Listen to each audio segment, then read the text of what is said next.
Could Brisbane and Queensland become the second largest economies in Australia to New South Wales in Sydney? Well, it's highly possible that this could happen, and it could happen in the next 5 to 10 years.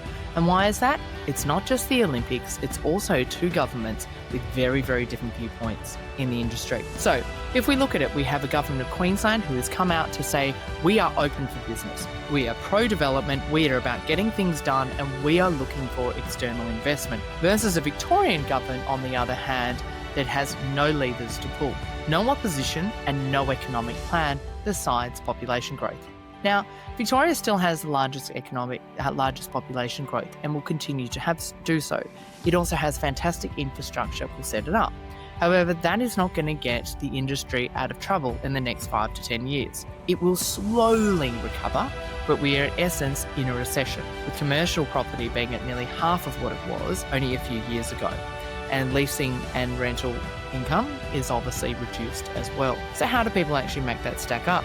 So if you're looking at that from Queensland versus Victoria, Queensland is actually pro, and there's a lot of attraction in wanting it to be one of the major cities for Brisbane, but Southeast Queensland, SEQ as we call it, is also another draw card. The only thing that Queensland needs to consider, or is one of the things that we need to be aware of, is obviously infrastructure.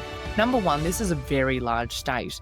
It's very, very dispersed. It's a regionally orientated state. So if you're in Cairns, for example, that's as far to get to Brisbane as it is to get to Melbourne. Now, to build the infrastructure to be able to actually enable, for example, ports, to be able to actually get enough supplies in is another consideration, which is where Victoria will always have a competitive edge on that side. Queensland, on the one side, has a premier and a government that is pro and has actually got action and actually has now an event behind it to be able to attract people to it. Secondly, though, Melbourne is a very established economy with very good infrastructure that will enable it to continue to be a strong city. So I very much look forward to seeing where we are at in 2030 to see whether Queensland and Brisbane has actually overtaken Melbourne or not. And this will be a very, very slow return and a growth that we're going to see, hopefully enormous growth that we've never seen in Queensland before. So let's keep tuned and I'll keep you up to date.